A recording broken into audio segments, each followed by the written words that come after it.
الحمد لله وكفى وسلام على عباده الذين اصطفى أما بعد وقال جل وعلا ومن يتق الله يجعل له مخرجا ويرزقه من حيث لا يحتسب صدق الله مولانا العظيم قابل صد احترام حضرات علماء کرام عزیز طلبا ধর্ম প্রাণ ধর্মভীরু সর্বস্তরের সম্মানিত মুসল্লিয়ান আযম আল্লাহ জাল্লা শানুহু ওয়া আম্মা নওয়ালুহু আমাদেরকে তার মহান ঘরে হাজির দিবার তৌফিক দান করেছেন। হৃদয়ের গভীর থেকে শুকর আদায় করি আলহামদুলিল্লাহ। আল্লাহ তাবারাকা ওয়া তাআলা দুনিয়ার আপদ বিপদ বালা মুসিবত থেকে মুক্তির যে পথ এবং বিপদ আপদকে উত্তরণ করে পেরিয়ে যাবার যে পন্থা এগুলো বের করে দেবেন বলে ঘোষণা দিয়েছেন। যদি কারো কাছে তাকওয়া থাকে, যদি কারো কাছে আল্লাহর ভয় থাকে আর ভালোবাসা থাকে। ইরশাদ হয়েছে ওয়ামান ইয়াত্তাকিল্লাহ, যে ব্যক্তি আল্লাহকে ভয় করবে, আল্লাহর ভয়ে আল্লাহর ভালোবাসায় গুনাহকে পরিত্যাগ করবে, ছেড়ে দিবে, ইয়াজআল লাহু মাখরাজা, তার জন্য আল্লাহ তাআলা মাখরাজ অর্থাৎ বিপদ থেকে বেরিয়ে যাবার পথ নিজে বের করে দেবেন। ওয়ায়ারযুকুহু, এবং তাকে রিজিক দেবেন, মিন হাইসু, এমন জায়গা থেকে, লা ইয়াহতাসিব, যা সে কল্পনাও করতে পারবে না। অকল্পনীয় জায়গা থেকে আল্লাহ তাআলা তার জন্য রিজিকের ফয়সালা করবেন। তো এটিরই উদাহরণ হিসেবে আমরা সাইয়্যিদুনা হযরত ইউসুফ আলা নবিয়িনা ওয়া আলাইহিস সালাতু ওয়াত তাসলিমের ঘটনা পেশ করছিলাম, যেটি আল্লাহ তাবারাকা ওয়া তাআলা কোরআনে কারীমে দীর্ঘ প্রায় 1.25 পারা ব্যাপী এক সূরার ভিতরে বর্ণনা করেছেন।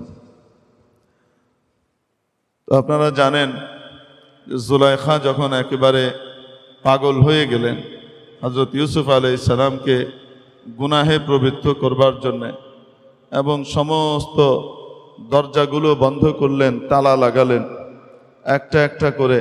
কয়টা দরজা? হাদিস শরীফের মধ্যে আসে সাবআতু আবওয়াব, 7টি দরজা তিনি বন্ধ করেছিলেন, তালা লাগিয়েছিলেন। ওয়া গাল্লাকাতিল আবওয়াব, এবং তালাবদ্ধ করলেন সমস্ত দরজাগুলোকে, যেন ইউসুফ বেরিয়ে যেতে না পারেন, অস্বীকার করলেও যেন এখান থেকে তিনি বেরোতে না পারেন। ওয়াকালাত হাইতালাক, এবং তিনি আহ্বান করলেন তাকে নিজের দিকে, যেভাবে আহ্বান করা দরকার সরাসরি মুখ ফুটে বলেই ফেললেন। হযরত ইউসুফ আলাইহিস সালাম বললেন মাআযাল্লাহ, আমি আল্লাহর আশ্রয় প্রার্থনা করছি। ইন্নাহু রব্বি, কারণ তিনি আমার রব। আহসানা মাসওয়াই, তিনি আমার থাকবার জায়গা, আমার বাসস্থানকে বড় চমৎকার এবং সুন্দর করে দিয়েছেন। ছিলাম কুয়ায়, ভাইরা ফেলে দিল কুয়ায়, সেখান থেকে এনে আমাকে জায়গা দিলেন মন্ত্রীর বাড়িতে। মন্ত্রীর বাড়িতে আমি লালিত পালিত হলাম, বড় হলাম, এবং বাইরেও না অন্দর মহলে আমাকে তিনি ঠাঁই দিলেন। যে আল্লাহ আমাকে এত চমৎকার ব্যবস্থা করে দিয়েছেন, আমি সে আল্লাহর নাফরমানি কিভাবে করতে পারি? এটা কখনোই সম্ভব নয়। এই জন্য হযরত মাওলানা মুফতি সালমান মনসুর পুরি সাহেব দামাত বারাকাতুহুমুল আলিয়া, যিনি ভারত উপমহাদেশের অন্যতম এক নক্ষত্র, ফিকহ ফাতাওয়া ইত্যাদির জগতে ইসলামিক ল এবং আইন এর ক্ষেত্রে অসাধারণ এক প্রতিভা। বিশাল বিশাল কিতাব ওনার রচিত হয়ে গেছে এ পর্যন্ত, কোনো কিতাব 22-23 খণ্ডে, বিশাল বিশাল কিতাবের রচয়িতা, অনেক বড় আলেম। ওনার একটা কিতাব আছে আল্লাহ সে শর্ম কিজিয়ে, আল্লাহ সে শর্ম কিজিয়ে, আল্লাহকে লজ্জা করুন, আল্লাহকে লজ্জা করুন। অনেক অপরাধ আছে আমরা বাবা মার সামনে কখনোই করতে পারি না। অনেক অপরাধ আছে যেগুলো কখনোই আমার সন্তান সন্ততির সামনে আমরা করতে পারি না। যদি দেখে ফেলে আড়ালে আবডালে আমরা করি। অথচ যে আল্লাহ আমাকে এক নাপাক পানির ফোঁটার ভিতরে কুদরত আর কারিগরি চালিয়ে এত সুন্দর অবয়ব দিলেন, যথাসময়ে আমাকে দাঁত সরবরাহ করলেন। দাঁত সরবরাহ করবার আগেই যদি উনি দিয়ে দিতেন জন্মগতভাবে, তাহলে আমি দুধ ঠিকমতো খেতে পারতাম না, আমার খাবার শেষ হয়ে যেত, আমার মার স্তন আহত হয়ে যেত, আমি কোত্থেকে খেতাম। তো যখন প্রয়োজন দাঁতের, ঠিক তখনই দাঁতটাকে পাঠালেন। যেই দাঁতটুকু পাঠানো দরকার অতটুকুই পাঠালেন। যথাযথ বয়সে মাড়ির দাঁতগুলো পাঠালেন, কারণ তখন শক্ত খাবার প্রয়োজন আছে, খাওয়ার দরকার আছে। এছাড়া শরীরের পুষ্টির অভাব দূর হবে না, চাহিদা পূরণ হবে না। আল্লাহ তাআলা যথা সময়ে যেইভাবে যা যা দরকার সেগুলোকে যিনি দিলেন, সেই আল্লাহ তাবারাকা ওয়া তাআলা সার্বক্ষণিকভাবে আমাকে দেখছেন। তার চোখের সামনে আমি তার নাফরমানিগুলো কিভাবে করি। অনেক সময় বলে না যে নামাজ পড়তে লজ্জা লাগে। নামাজ পড়তে লজ্জা লাগা নয়, এটা অপারগতা, বরং এটাকে অক্ষমতা বলা হয়। অপারগতা নয়, বরং অক্ষমতা বলা হয়, ডিসএবিলিটি।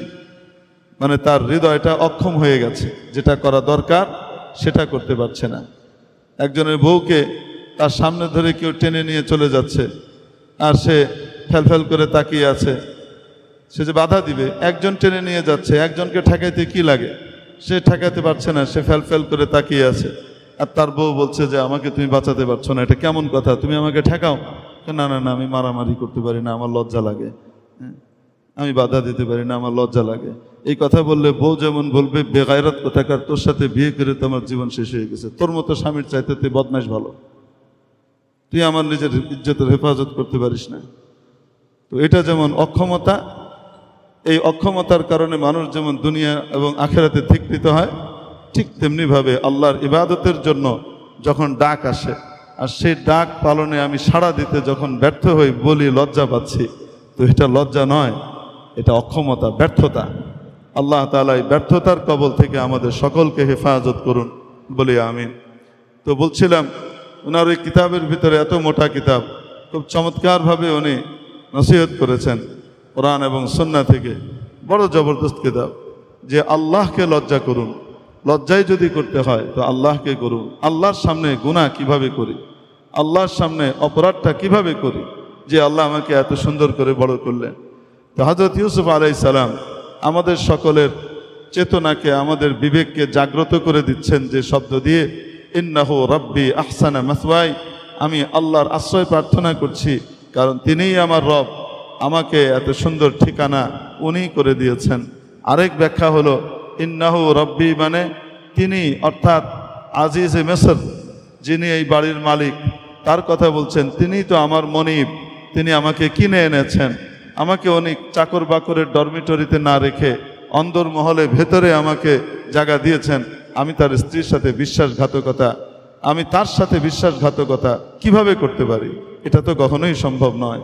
আহসানা মাসওয়াই ইন্নাহু লা ইউফলিহুজ জালিমুন, নিশ্চয়ই গুনাহগাররা কখনোই সফল কাম হয় না, ফাইনালি তারা হেরে যায়, আর নেককাররা ফাইনালি জিতে যায়। এরপর আল্লাহ তাবারাকা ওয়া তাআলা বলেন যে হযরত ইউসুফ আলাইহিস সালাম জুলাইখার হাত থেকে বাঁচবার জন্য ঊর্ধ্বশ্বাসে দৌড় দিলেন দরজার দিকে লক্ষ্য করে। দরজা তালাবদ্ধ, এই চাবি ওনার কাছে নাই, কিন্তু ওনার ক্ষমতায় যতটুকু আছে দরজা পর্যন্ত যাওয়া, উনি ওনার সাধ্যের মধ্যে যতটুকু আছে ততটুকু করবার জন্য যখন দৌড় দিলেন, আর দরজা গিয়ে বাড়ি মারলেন, ধাক্কা দিলেন, আল্লাহ তাবারাকা ওয়া তাআলা দরজার তালা ভেঙে খুলে দিলেন, আর দরজা খুলে গেল, উনি ছুটে বেরিয়ে গেলেন। এইভাবে একটার পর একটা দরজা উনি ধাক্কা দিচ্ছেন, তালা খুলে পড়ে যাচ্ছে, পার হয়ে যাচ্ছেন, পেছন পেছন জুলাইখা ছুটতে ছুটতে আল্লাহ বলেন ওয়াস্তাবাকাল বাব, ওই সদর ফটক লক্ষ্য করে ঊর্ধ্বশ্বাসে তারা ছুটছেন, ঊর্ধ্বশ্বাসে, যেন দৌড় প্রতিযোগিতা চলছে। একজনের উদ্দেশ্য আল্লাহর নাফরমানি থেকে বাঁচা, আল্লাহর সন্তুষ্টি অর্জন করা, আরেকজনের উদ্দেশ্য হলো নাফরমানিতে লিপ্ত হওয়া, কিন্তু দুইজনই ছুটছে সমান তালে। এই পৃথিবীতেও উভয় প্রকারের মানুষ ছুটে চলেছে, উভয় প্রকারের মানুষ খেটে চলেছে, উভয় প্রকারের মানুষ পৃথিবীতে কিয়ামত পর্যন্ত বিদ্যমান থাকবে। কারো চেষ্টা, তদবির, কসরত, সব কিছুর লক্ষ্য আর টার্গেট হবে জাহান্নাম। সে দুনিয়ার মোহের ভিতরে প্রবৃত্ত হয়ে জাহান্নামের দিকে ধাবিত হবে, আরও জোর কদমে সে এগোবে, অপরদিকে আবু বকরের অনুসারীও অনেক লোক থাকবে যারা আবু জেহেলের চেলাবেলা হওয়ার পরিবর্তে বিপরীত দিকে অর্থাৎ জান্নাতের দিকে আগুয়ান হওয়ার জন্য সব কিছুকে ঝেড়ে ঝুড়ে একেবারে ফেলে দিয়ে ছুটে চলে আসবে আল্লাহর ডাক পালন করবার জন্যে, আল্লাহ পাকের আহ্বানে সাড়া দেবার জন্যে। এখানে যে সমস্ত মানুষজন বসে আছেন এনাদের অনেকের ব্যস্ততা এই পরিমাণ যে এই ব্যস্ততার কোনো কিছু দিয়ে তুলনা করা মুশকিল, কিন্তু হাজার ব্যস্ততাকে লাথি মেরে তাদের চেয়ে কম ব্যস্ততার বহু মানুষ রাস্তাঘাটে ঘুরে বেড়াচ্ছে, তাদের চেয়ে কম ব্যস্ততার বহু মানুষ জুমা থেকে পিছনে থেকে যার যার মতো ঘুরে ফিরে বেড়াচ্ছে। আল্লাহর আহ্বানে তাদের সাড়া দেবার মতো মৌকা হয়নি, কিন্তু আল্লাহ তাবারাক ওয়া তাআলা তার কিছু বান্দার দিলের ভিতরে ঢেলেছেন, তারা সব কিছুকে লাথি মেরে আল্লাহটাকে সাড়া দিয়ে চলে এসেছে যথাসময়ে খুতবা শুনবে, জুমার অংশ শুনবে, আলোচনা শুনবে, জীবন গড়বে, দিন জিন্দা করবে, নিজের মাথা থেকে পা পর্যন্ত ভেতরে বাইরে রাসূল পাক সাল্লাল্লাহু আলাইহি ওয়াসাল্লামের আদর্শকে বাস্তবায়ন করবে। এই নিমিত্তে তারা সব কিছুকে ফেলে ফেলে ছুটে চলে এসেছে। প্রতিযোগিতা তো উভয়েরই চলছে, কেউ যাচ্ছে জাহান্নামের দিকে, কেউ যাচ্ছে জান্নাতের দিকে। ওয়াস্তাবাকাল বাব, ওই দরজাকে লক্ষ্য করে ছুটছেন দুজন। ওয়াকাদ্দাত কামিসাহু মিন দুবুর, এক পর্যায়ে যখন তার পেছনে কাপড় ধরে ফেললেন জুলাইখা, হযরত ইউসুফ এত জোরে ঝটকা মেরে ঝাড়া দিলেন যে পেছনের কাপড় ছিঁড়ে রয়ে গেল। উনি ছুটে বেরিয়ে আসলেন। সদর দরজা পার করে যখন নাকি একদম মেইন দরজা পার করে উঠোনে বেরিয়েছেন, ওয়ালফায়া সাইয়্যিদাহা লাদাল বাব, জুলাইখার যিনি স্বামী তাকে একদম দরজার সামনে দেখেন ঠায় দাঁড়ানো। অস্বাভাবিকভাবে আজকে কখনোই যা তিনি করেন না, নিয়ম বহির্ভূতভাবে, ওনার আচরণ বহির্ভূতভাবে, রীতিবিরুদ্ধভাবে উনি আজকে হঠাৎ অফিস থেকে কি কারণে যেন বাড়িতে এসেছেন। কোনোদিন আসেন না, আর আজকে এসেছেন। সাথে তো লোকজন আছে। আল্লাহ তাআলা বলেন মুখোমুখি হয়ে গেলেন কার? এতক্ষণ পর্যন্ত এই দুনিয়াবি মোহ আর ভালোবাসার যে কাণ্ডারি ছিল, কাঙাল ছিল জুলাইখা, একটু আগ পর্যন্ত বলেছে ইউসুফ তোমাকে ছাড়া বাঁচব না, আমার জীবন শেষ হয়ে যাবে, তুমি যদি আমার দিকে একটু দৃষ্টি দাও আমি কৃতার্থ হব, আমি তোমাকে ছাড়া বাঁচতে পারবো না। বিশ্বাস করো কতভাবে প্রলোভিত করেছে, প্রলুব্ধ করেছে। আর যখন বিপদে পড়েছে সাথে সাথে এই দুনিয়ার মহব্বত কিভাবে পল্টি মারে, এই দুনিয়ার মহব্বত কিভাবে ডিগবাজি মারে, আল্লাহ তাআলা কোরআনে কারিমে সেটা বর্ণনা করছেন। মুহূর্তের ভিতরে জুলাইখা ভোল পাল্টে বলছে মা জাযাউ মান আরাদা বিআহলিকা সুআন ইল্লা ইউসজানা ওয়া আযাবুন আলীম। কালসাপ দিয়ে, দুধ দিয়ে কালসাপ পুষেছেন, দেখেছেন বাড়ির ভিতরে জায়গা দিয়েছেন, আর সুযোগ পেয়ে আপনার স্ত্রীর সাথে অপকর্ম করতে যাচ্ছে, দেখতে পেয়েছেন? তার সাজা তো একমাত্র হয় জেলখানা হবে অথবা কঠিন মর্মন্তুদ সাজা তাকে দিতে হবে, জেলে পাঠান। এইভাবে অভিযোগের বিশাল পাহাড় সে দাঁড় করিয়ে দিল। হযরত ইউসুফ আলাইহিস সালাম ফেল করে তাকিয়ে আছেন। উনিও অনেক কিছু বলতে পারেন যে না না না, আমাকে তো এই করেছে, আমাকে তো ওই করেছে, সেজে গুজে লিপস্টিক লাগিয়ে, হ্যাঁ, আইলাইনার মাস্কারা সব রেডিমেডি করে সব কিছু করে একেবারে অপসরি সেজে আমার সামনে এসেছে, এভাবে ওভাবে আমাকে প্রলুব্ধ করেছে। বিস্তারিত বিবরণ তো তিনিও দিতে পারেন, কিন্তু না, যিনি নবী হন তার ভিতরে ভদ্রতার মাত্রা সর্বোচ্চ পর্যায়ের থাকে, কৃতজ্ঞতা বোধ সর্বোচ্চ মাত্রার থাকে। জুলাইখা পদস্খলিত হয়েছে, কিন্তু যতটুকু না বললে নয় ঠিক ততটুকু বললেন, এর চেয়ে এক শব্দ বেশি বললেন না। বলে দিলেন হিয়া রাওয়াদাতনি আন নাফসি, আমি ওনাকে ফুসলাইনি, উনি আমাকে ফুসলিয়েছেন, উনি আমাকে ফুসলিয়েছেন।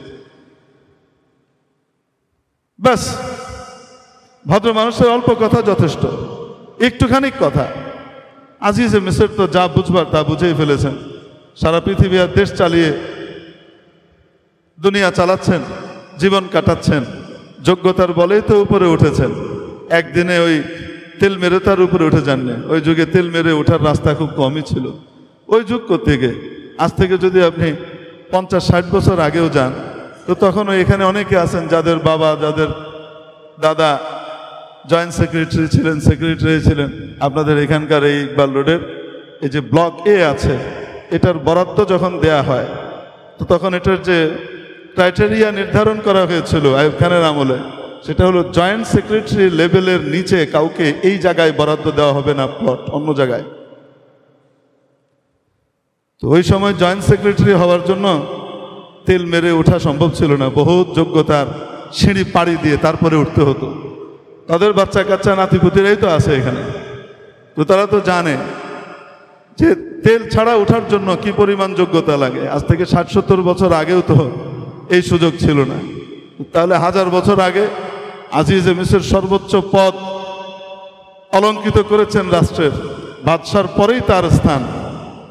এটা তো অযোগ্যতার কারণে নয়, যোগ্যতা যে আছে এটা তো ইউসুফ আলাইহিস সালামকে দেখার সাথে সাথে যখন চিনে উনি ডবল দাম দিয়ে মুহূর্তের ভিতরে কিনে নিয়েছিলেন, তখনই তো বোঝা গেছে যে মানুষ চেনার যোগ্যতা কত বেশি। তারপরে বছরের পর বছর ইউসুফকেও দেখছেন, জুলাইখাকেও দেখছেন, উনি জানেন না ইউসুফ কোনটা করতে পারেন বা করতে পারেন না, কিন্তু হোম মিনিস্টারের সামনে তো সবাই অসহায়। বেগম সাহেবের সামনে বাইরের লম্ফ ঝম্প, রাগ, গোসা, দাপট, বাপরে বাপরে বাঘের মতো আস্ফালন, লাভ ফাল যতই থাক না কেন, ঘরে গেলে সবই বিলাই। হুজুর কি বলেন? হ্যাঁ, বিড়াল হওয়ার ভিতরেই কল্যাণ। বাড়িতে ঢোকার পরে যে বিড়াল হইতে পারে সে বাড়ির সুখ শান্তি বজায় রাখতে পারে, আর যে ওখানে বাঘ হইতে যায় বেলুনের বাড়ি খাওয়া ছাড়া উপায় নেই, ঘর থেকে বেরিতে হবে।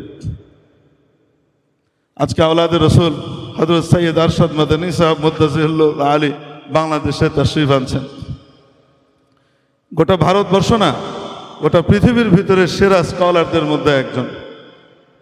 সৌদি আরবের যত বড় বড় আন্তর্জাতিক সর্বোচ্চ প্রতিষ্ঠানগুলো রয়েছে ধর্মীয় দিক থেকে, এই সবগুলোর উনি সর্বোচ্চ পরিষদের মেম্বার, একজন ইন্ডিয়ান হওয়া সত্ত্বেও। দারুল উলুম দেওবন্দের সদরুল মুদাররিসিন, অর্থাৎ সবচাইতে উপরে পোস্ট যেটা, সেটা উনি কি করেন? ধারণ করেন। আমাদেরকে পড়াচ্ছেন, পড়ানোর সময় বলছেন, আমরা ওনার অবস্থাটা এমন দেখেছি, ছাত্ররা তো বহুত পরের কথা। উনি আমাদের শিক্ষা বিভাগীয় প্রধান ছিলেন, ওই সময় শিক্ষা সচিব ছিলেন মাদ্রাসার। তো উনি, ছাত্ররা তো বহুত পরের কথা, ওনার চেয়ে সিনিয়র ওস্তাদ যারা বহুত বড় বড় আলেম, তারা ওনাকে ভয় করতেন যে এই লোক আইনের বাইরে এক চুল যাবে না, কোনো সুপারিশ, কোনো কাজ হবে না, সে যেই হোক না কেন সুপারিশ বাদ, নীতি যেটা আসে সেটাই। এত কড়া মানুষ, অত্যন্ত ভাব গম্ভীর মানুষ, রাজবাড়ী মানুষ। তো একদিন আমাদেরকে বলছেন যে मैं जब घर में दाखिल होता हूं तो मेरी अकल को दरवाजे के बाहर छोड़कर फिर दाखिल होता हूं। আমি যখন বাড়িতে ঢুকি তখন আমার যে বিবেক আর মাথার আকল আছে, এই আকলটাকে আলাদা করে দরজার বাইরে রেখে তারপরে ভিতরে ঢুকে। और मैं खुश खुर्रम जिंदगी बसर कर रहा हूं, আমি আলহামদুলিল্লাহ খুব সুখের জীবন যাপন করছি। যত আকল আছে সব বাইরে। ওইখানে গিয়ে আমরা সকলেই ছাত্র, ওনারা শিক্ষক, ওনারা শিক্ষিকা। দুনিয়ার সকলের মাথা আপনি হইতে পারেন, কিন্তু একজনের কাছে আপনি কিছুই জানেন না, তুমি কি বুঝো? এটা জীবনে যদি একবার না বলে থাকে, তো তাহলে বউয়ের বিবাহিত জীবনও সার্থক না, আপনার স্বামীর জীবনও সার্থক না। একবার কমপক্ষে শুনতে হবে, আপনি কি বুঝেন? আপনি জানেন কিছু কি হচ্ছে? তো একজন তো শিক্ষিকা আছে, তো আজিজে মিসর তো বুঝতে পারছেন যে আসল কাণ্ডটা কি, কিন্তু বলতে তো পারছেন না। বেগম সাহেবা যে বিশাল ব্লেম নিয়ে এসে দাঁড়িয়েছে, রণমূর্তি ধারণ করেছে, এখন তো কিছু বলার নাই। ক্বালাত মা জাযাউ মান আরাদা বিআহলিকা সুআন ইল্লা আন ইউসজান। দুনিয়াতে মনে রাখবেন, আল্লাহর বিরুদ্ধে যে কোনো কিছু প্রলুব্ধ করে নিয়ে যায়, বিপদের সময় সে পল্টি মারবে। এখন না মারলেও কিয়ামতের দিন অবশ্যই মারবে, সে পরিপূর্ণ অস্বীকার করে বসবে। কিয়ামতের দিন তো মায়ের পেটের ভাই তার ভাইকে অস্বীকার করবে। ইয়াউমা ইয়াফিরুল মারউ মিন আখিহি ওয়া উম্মিহি ওয়া আবিহি ওয়া সাহিবাতিহি ওয়া বানিহি লিকুল্লি ইমরিইন মিনহুম ইয়াউমা ইযিন শা'নুন ইউগনিহি। সূরা আবাসার ভিতরে আল্লাহ রাব্বুল আলামিন বলেন, সেদিন এমন ভয়ঙ্কর এক অবস্থার সিচুয়েশন তৈরি হবে যে ভাই ভাইকে দেখে পালাতে থাকবে। হায় যদি আজকে ভাই আমার কাছ থেকে ভ্রাতৃত্বের কোনো দাবি করে বসে, ভ্রাতৃত্বের দাবি নিয়ে যদি কোনো কিছু চেয়ে বসে, এজন্য ভাই ভাইকে দেখে পালাবে, বিপদে পড়লে অস্বীকার করবে। আমার তো দুনিয়াতে কোনো ভাই ছিল না, মা বাপকে দেখে পালাবে। নিজের স্ত্রীকে দেখে পালাবে। আল্লাহ তাবারাকা ওয়া তাআলা বলছেন যে এমন অবস্থা হবে যে প্রত্যেকে যার যার বিষয় নিয়ে ইয়া নফসিতে মত্ত থাকবে, অন্যের দিকে তাকানোর ফুরসতি তার হবে না। এমন এক অবস্থা হবে কিয়ামতের দিন, মায়ের পেটের ভাই, আপন মায়ের পেটের ভাই ভাইকে অস্বীকার করবে, কিন্তু ইমানের ভাই, আমলের ভাই, দ্বীনি ভাই স্বীকৃতি দিবে, আর বিপদে পড়লে বলবে ইয়া আল্লাহ, ওনার সাথে আমার সম্পর্ক ছিল, আপনি ওনাকে মেহেরবানি করে জান্নাতের ফয়সালা করে দেন।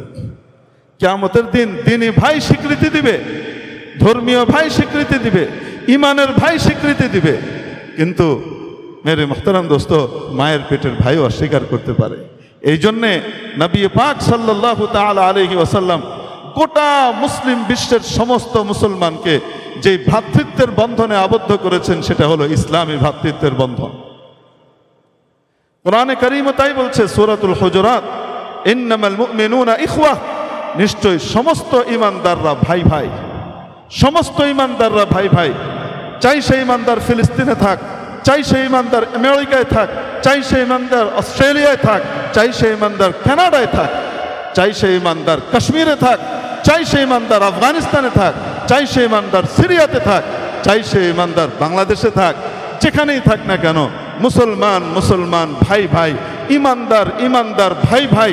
ভাইয়ের বিপদে যেমন ভাই চুপ করে বসে থাকতে পারে না, পৃথিবীর আরেক প্রান্তের মুসলমান আক্রান্ত হলে এই প্রান্তের মুসলমানও চুপ করে নিশ্চিতভাবে বসে থাকতে পারে না, সে নিশ্চিন্তে থাকতে পারে না, তার ভিতরে অস্থিরতা আসবেই।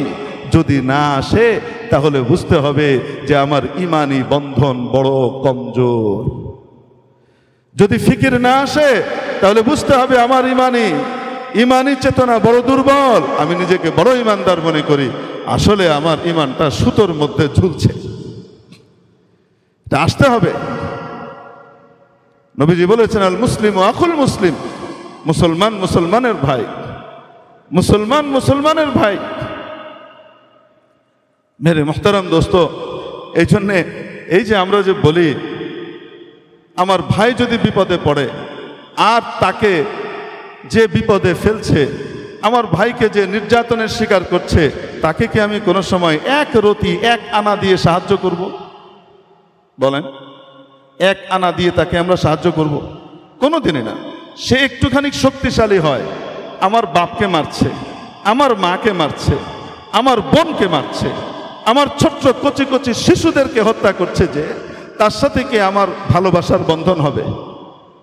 বিবেক থাকলে বলেন বন্ধন থাকবে?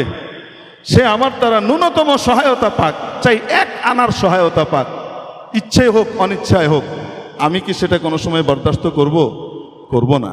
মেরে মুহতারাম দোস্ত, হাদিস শরীফের মধ্যে এসেছে, আল্লাহ রসুলের বিরুদ্ধে যখন কেউ দাঁড়িয়েছে, হযরত সুমামা ইবনে উসাল রাদিয়াল্লাহু তাআলা আনহু অর্থনৈতিক বয়কটের ডাক দিয়েছিলেন। বুখারী শরীফের হাদিস, অর্থনৈতিক বয়কট।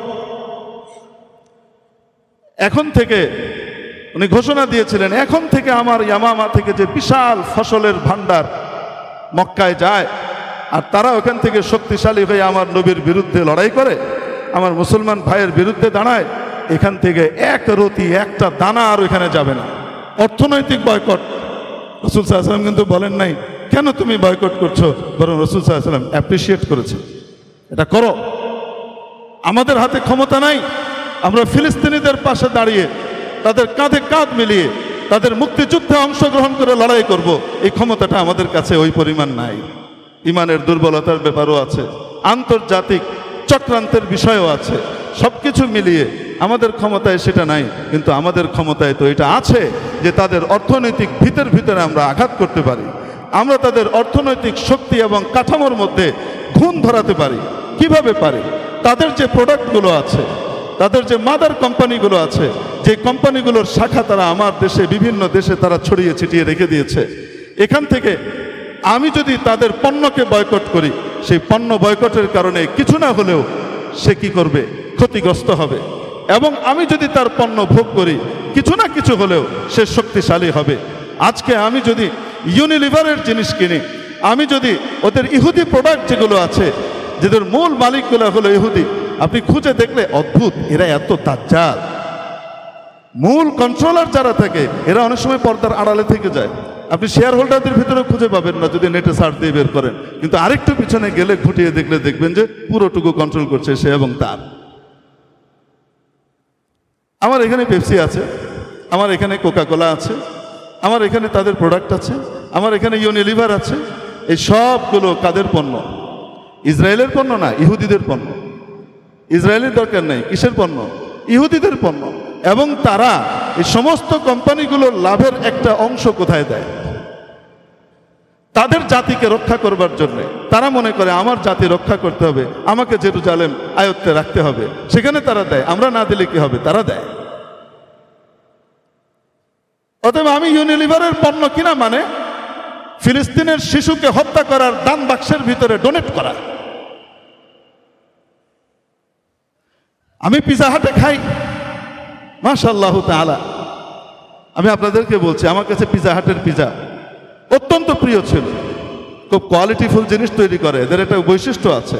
এরা মার্কেটিং ধরে রাখবার জন্য, মার্কেট ধরে রাখবার জন্য পণ্যের ভিতরে কি করে না, কখনো দুই নম্বরই আনে না। তারা তাদের মান কিন্তু নিশ্চিত রাখে, মানুষ ওই ভালো পণ্য দেখেই কিনবে, অটোমেটিক কিনবে। অত্যন্ত প্রিয় ছিল আমার কাছে, অত্যন্ত প্রিয় ছিল। এবং ওখানকার যে পেপসিটা আছে, ওই পেপসিটা খুব মজার। ওইটা যে বোতলের পেপসির মতো না, ওটার ভিতরে আলাদা কিছু কি আছে, ফ্লেভার আছে, খেতে তো খুব মজার। আলহামদুলিল্লাহ, যেদিন থেকে ফিলিস্তিনিদের উপরে হামলা শুরু হয়েছে, শুধু আমি না, আমার ছোট্ট ছোট্ট বাচ্চারা পর্যন্ত বয়কট করেছে। আব্বু পিজা হাটে কোনোদিন খাবো না, ওইখানে কোনোদিন খাবো না, যতই প্রিয় হোক না কেন। কেন? পণ্য ওদের। আমি ওদের পণ্য কিনা ছোট্ট কিছুভাবে হলেও আমি তাদেরকে ডোনেট করছি, যেন ফিলিস্তিনের মুসলমানদেরকে হত্যার ভিতরে আমি অংশ নিচ্ছি। মেরে মোহতারাম দোস্ত, ইমানি ভাই ইমানি ভাইয়ের পাশে দাঁড়াবে। কিভাবে দাঁড়াবে? যতভাবে পারে ততভাবে দাঁড়াবে। আমি আপনি বাটার জুতো না কিনলে মরে যাব না। আমি আপনি বার্গার কিং না খেলে আমি আপনি মরে যাব না। ইউনিলিভারের পণ্য ব্যবহার না করলে আমি আপনি মরে যাব না। নেসলের পণ্য বর্জন না করলে, ওটা যদি বর্জন করে আমি যদি ওটা যদি না নিই, বর্জন করি, তাহলে আমি কিন্তু মরে যাব না। অল্টারনেট বহুত কিছু আছে, আল্লাহ আমাকে বের করে দিয়েছেন। আমার দেশীয় পণ্য বহুত আছে, উন্নত পণ্য। আমি সেগুলোকে বাদ দিয়ে বাহিরের জিনিস যখন ব্যবহার করি, তখন আমি পরোক্ষভাবে ওদেরকে তো লাভবান করি। আমার দেশ সমৃদ্ধ হয় না? এটা দেশপ্রেমেরও তো একটা অংশ।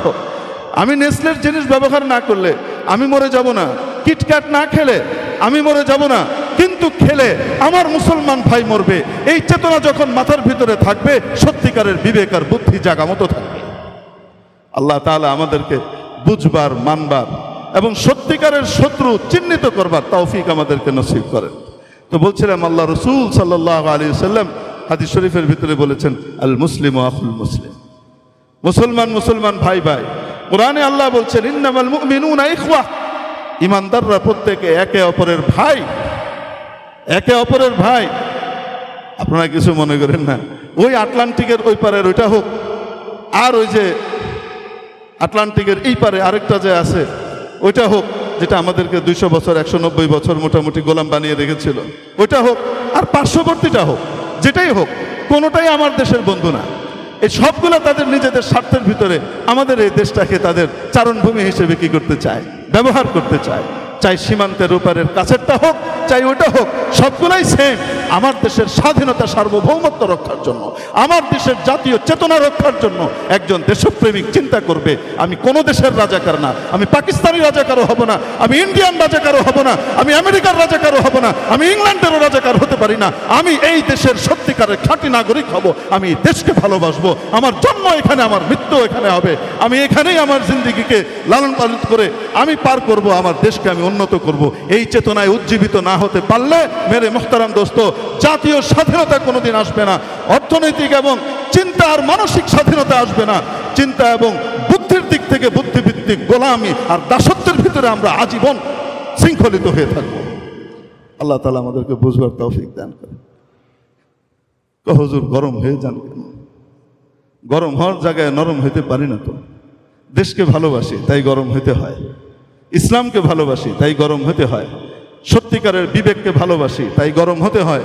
যখন দেখি নরমে হয় না, তো গরম তো অটোমেটিক আল্লাহ দিল থেকে বের করেন। তো সেটাকে তো কিছু করার নাই। রাসূল পাক সাল্লাল্লাহু আলাইহি ওয়াসাল্লাম যখন বয়ান করতেন, বয়ানের কোনো পর্যায়ে কেমন হতো জানেন? ইনতাফাখাত আওদাজ। রাসূল পাক সাল্লাল্লাহু আলাইহি ওয়াসাল্লামের এই যে দুই পাশের যে গলার রগ আছে, এই রগ এইভাবে ফুলে উঠত, গোটা চেহারা লাল হয়ে যেত। অনলবর্ষী ভাষায় কি করতে থাকতেন? বলতে থাকতেন। তো কখনো কখনো এইভাবে বলাও সুন্নত, আবার কখনো কখনো একেবারে নরমভাবে বলা সুন্নত। আমার দেশের উপরে যখন শকুনের থাবা আসে, শকুনকে চিনতে না পারলে কিন্তু বিপদ আছে। এই জন্য বলেছে, চাই কাছের শকুন হোক, চাই দূরের শকুন হোক, সব রকমের শকুন থেকেই আমাদেরকে কি করতে হবে? সাবধান থাকতে হবে। নিজেদের স্বাধীনতা নিজেদেরকেই রক্ষা করতে হয়। আল্লাহ তাআলা আমাদেরকে বুঝবার তৌফিক দান করেন। তো বলছিলাম যে ইমানের ভাই কিয়ামতের দিনও স্বীকৃতি দিবে, আর দুনিয়ার মায়ের পেটের ভাইও অস্বীকার করে বসবে। মেরে মুহতারাম দোস্ত, কি বলবো আপনাদেরকে, দুনিয়াতে যত রকমের প্রলুব্ধকারী, গুনাহের প্রতি উদ্বুদ্ধকারী যা কিছু আছে না, এই সব কিছু কিয়ামতের দিন বেমালুম অস্বীকার করবে আমাদের সাথে তাদের সম্পর্ক। সূরা ইব্রাহিমের ভিতরে আল্লাহ রাব্বুল আলামিন ইরশাদ করেন, ওয়াকাল আশ-শাইতান লাম্মা কুদিয়াল আমর ইন্নাল্লাহা ওয়া'আদাকুম ওয়া'দাল হক ওয়া ওয়া'আদতুকুম ফাআখলাফতুকুম। কিয়ামতের দিন যখন জান্নাতীরা জান্নাতে চলে যাবে, জাহান্নামীরা কোথায় চলে যাবে? জাহান্নামে চলে যাবে। এখন আল্লাহ তাআলা জাহান্নামীদের সামনে তাদের গুরু বড় মিয়া, চিনেননি? নোয়াখালীত কয় বড় মিয়া। ইবলিস রে হেতারে বড় মিয়া দিচ্ছে। এটা কে ধরছে? শয়তান ধরছে আর কি, যে নিজে বড় মনে করে, এভাবে বলে আর কি। মিষ্টি ভাষা কিন্তু নোয়াখালীর ভাষা, যদিও আমার বাড়ি নোয়াখালী না, ভাষাটা খুব মিষ্টি। তো এখন তো বলছে শয়তান মিয়ারে একদম আল্লাহ তাআলা খুব বিশাল এক আকৃতি দিয়ে তাকে জাহান্নামের ভিতরে দাঁড় করাবেন। গোটা জাহান্নামীরা তাকে দেখে চিনতে পারবে নেতাকে পেয়েছি। এই নেতার পিছনেই কি করেছি? চলেছি এবং এখানে এসেছি। সবাই মিলে ধরবে, আপনি আমাদেরকে বলেছিলেন মুক্তি, কল্যাণ, শান্তি সবকিছু আপনার পথে, আমরা আপনার অনুসরণ করলাম, আজকে এখানে এসে পৌঁছলাম। এই বিপদের ভিতরে এখন আপনি ছাড়া তো আমাদের কেউ নাই, আপনি আমাদেরকে উদ্ধার করেন। শয়তান কি বলবে জানেন? শয়তান কি বলবে? ইস, যদি কোরআন শরীফ না থাকতো, যদি আল্লাহর হাবিব দুনিয়াতে না আসতেন, তা এত হাজার কোটি বছর পরের কথাটা আমরা জানতেই পারতাম না যে ইবলিস মিয়া সেদিন কি বলবে। আল্লাহ নবীকে আমাদের কাছে পাঠিয়েছেন, এই কোরআন নামক দৌলত দিয়েছেন, এজন্য বসে বসে চটপট করে হাজার হাজার বছর পরের কথা, লক্ষ কোটি বছর পরের ঘটনা কি হতে যাচ্ছে সেটা এখন বলতে পারছি। কিসের বদৌলতে? আল্লাহর নিয়ামত। আমরা শুনতে পারছি, জানতে পারছি। তো কি বলছেন? ওয়াকাল আশ-শাইতান লাম্মা কুদিয়াল আমর, যখন সব কিছুর ব্যবস্থা সমাধান হয়ে যাবে, আর শয়তান মিয়া তখন কি করবে? আল্লাহ তাআলা তাকে দাঁড় করাবেন, আর সকলে দেখে তাকে ধরবে, তার অনুসারীরা, অনুচররা। তখন শয়তান বলবে, সকলে বলবে এটা এটা আমরা আপনার অনুসরণ করে এই জায়গাতে এসে পৌঁছেছি। শয়তান বলবে, ইন্নাল্লাহা ওয়া'আদাকুম ওয়া'দাল হক, আল্লাহ তোমাদের সাথে যে ওয়াদা করেছেন, প্রতিশ্রুতি দিয়েছেন, সেটা সত্য। সেটা কি? সে ঘোষণা দিবে।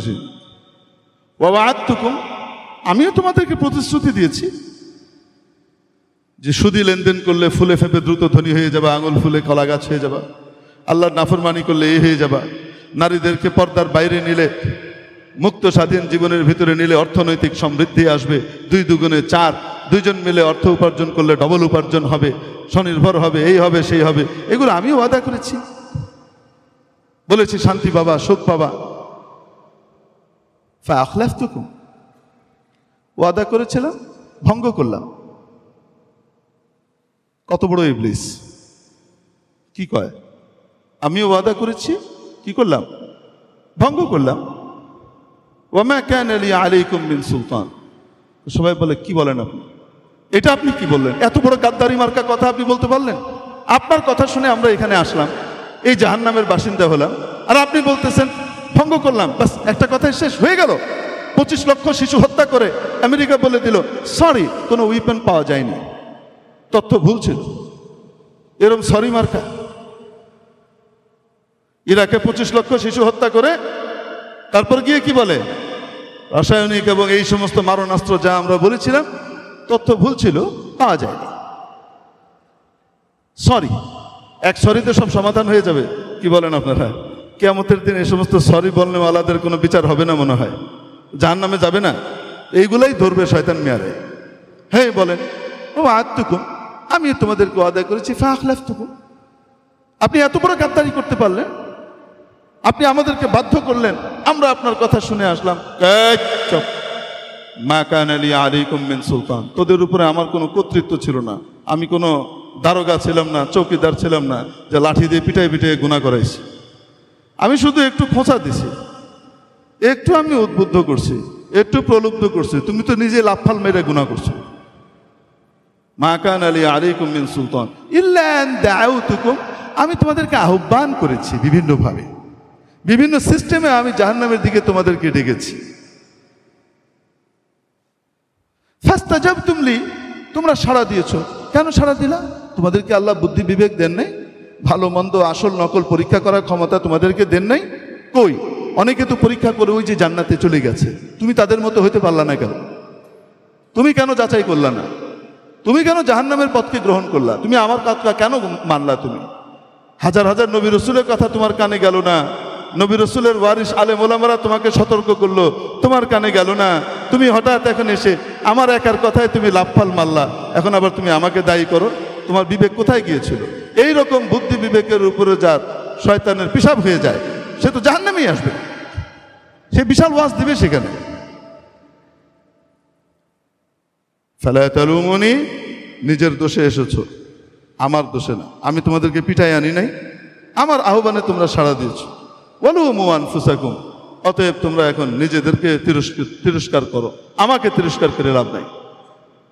মা আনা বিমুসরিখিকুম ওয়া মা আনতুম বিমুসরিখি, আমিও তোমাদেরকে বাঁচাতে পারবো না, তোমরাও আমাকে বাঁচাতে পারবো না, আসো মিলেমিশে আযাব ভোগ করি, মিলেমিশে একটু শান্তিতে থাকো। দুনিয়াতে এখন অশান্তির জায়গায় আসছি, এই নতুন অশান্তি তৈরি করে আন্দোলন করে লাভ নাই, চলো আসো আমরা মিলেমিশে আবার কি করি, শান্তিতে আযাব ভোগ করি, কমপক্ষে এটা তো শান্তি হও, আরো অশান্তি করো না। ওয়া মা আনতুম বিমুসরিখি ইন্নী কাফারতু বিমা আশরাকতুম। আল্লাহু আকবার, শয়তান এই কথা বলবে।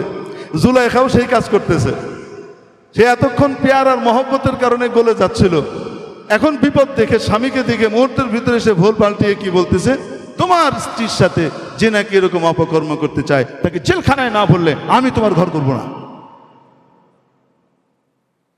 অবস্থা এই জায়গায় গিয়ে দাঁড়ালো। পোল্ট্রি কাকে বলে? হযরত ইউসুফ আলাইহিস সালাম এই পোল্ট্রিবাজি দেখতেছে, না এ কি, একটু আগে কি করলো এখন কি কয়। যাই হোক, উনি শুধু এতটুকু বললেন, আমি করি নাই, উনি আমাকে ফসলিয়েছেন, উনি আমাকে ফসলিয়েছেন, এতটুকু বলে ক্ষান্ত হয়ে গেলেন। আজিজে মিসর যা বোঝার বুঝে ফেলেছেন, কিন্তু এখন কিভাবে সামাল দিবেন? সামাল দিতে হলে তো কিছু লাগবে। তো পাশ থেকে ওয়াশাহিদা শাহিদুম মিন আহলিহা, এখানে রিওয়ায়াত মুখতালিফ। কোন শিশু, কোলের শিশু কথা বলছিল, দুগ্ধপোষ্য এক শিশুর মুখ আল্লাহ খুলে দিয়েছেন। সে বলছে, আজিজে মিসর আপনার কি বুদ্ধি নাই? আপনি গোটা দেশ চালান, এত বুদ্ধি বিবেকের অধিকারী আপনি দেখতে পাচ্ছেন না? দেখেন না জামাটা কোন দিকে ছেঁড়া। যদি নাকি ইউসুফ অ্যাগ্রেসিভ হয়ে সামনে এই অপকর্ম করতে যায়, অফেন্স করতে যায়, তাহলে তো জুলাইখা বাঁচতে যাবে। অতএব ইউসুফের জামার সামনেরটা ছেঁড়া থাকবে, সামনে খামচির দাগ থাকবে। আর যদি ইউসুফ বাঁচতে চায় তো তাহলে ইউসুফের জামার পিছনেরটা ছেঁড়া থাকবে, কারণ সে বাঁচতে চাচ্ছে। দেখেন না, খুঁজে দেখেন, জামা টামা একটু আলামত দেখেন। ফালাম্মা রাআ কামিসাহু কুদ্দা মিন দুবুর, যখন নাকি পিছন থেকে জামা ছেঁড়া দেখতে পেলেন, ক্বালা ইন্নাহু মিন কাইদিকুন্না, এইবার আজিজে মিসর তো পাওয়ার পাইছেন। এখন উনি বলতেছেন, এটা তোমাদের চক্রান্ত আর ষড়যন্ত্র, মহিলাদের ষড়যন্ত্রের অংশ, আর তোমাদের চক্রান্ত বড় ভয়ঙ্কর। ইন্না কাইদাকুন্না আযীম, তোমাদের চক্রান্ত এটা বড় ভয়ঙ্কর, এখান থেকে বাঁচা বড় মুশকিল। এত সুন্দর করে সুশোভিত করে তোমরা বলো যে আমরা কি হয়ে যাই, বিশ্বাস করে ফেলি অনেক সময়। সবাই যে চক্রান্ত করে তা না, তো বলছেন যে তোমাদের এই চক্রান্ত, ইন্না কাইদাকুন্না আযীম। ইউসুফ আ'রিদ আন হাদা, ইউসুফ বিষয়টা ভুলে যাও। ওয়াস্তাগফিরি লিযামবিক, জুলাইখা তুমি কি করো, তওবা করো আল্লাহর কাছে, তুমি মাফ চাও, তোমার নিজের গুনাহের জন্য ক্ষমা প্রার্থনা করো, তুমি রিপেন্টেড হও। তারপর ইন্নাকি কুনতি মিনাল খাতিইন, জুলাইখা তুমি অপরাধী এবং অন্যায়কারী, খবরদার কি করবে না, তুমি অন্যের উপরে ব্লেম দিবে না। হযরত ইউসুফ আলাইহিস সালাম এখান থেকে বেঁচে গেলেন, কিন্তু বেঁচে গেলেও আল্লাহ তো ওনাকে মুক্ত করে দিলেন। তারপরে কিন্তু আবার পরীক্ষার শিকার হয়েছেন, যেহেতু অনেক বড় তাই পরীক্ষাও বড় আসবে। শেষ পর্যন্ত জেলে যেতে হয়েছে, জেল থেকে তারপরে মুক্তি লাভ করেছেন, একদম নিরপরাধ সাব্যস্ত হয়ে মুক্তি পেয়েছেন। মুক্তি পাওয়ার পর আজিজে মিসরের জায়গায় উনি আসীন হয়েছেন। আজিজে মিসর মারা গিয়েছেন, বাদশাহ ওনাকে আজিজে মিসরের জায়গাতে কি করেছেন, স্থলাভিষিক্ত করেছেন। এখানে লম্বা ঘটনা আছে এবং এটা সংশ্লিষ্ট। ইনশাআল্লাহ তাআলা আগামী জুমায় আল্লাহ তৌফিক দিলে এটার সংক্ষিপ্ত আলোচনা করে আমরা আমাদের আলোচনার ইতি টানবো। ওয়া আখিরু দাওয়ানা আনিল হামদুলিল্লাহি রাব্বিল আলামিন। 4 রাকাত ক্বাবলাল জুমআহ সুন্নাত আদায় করে নিন।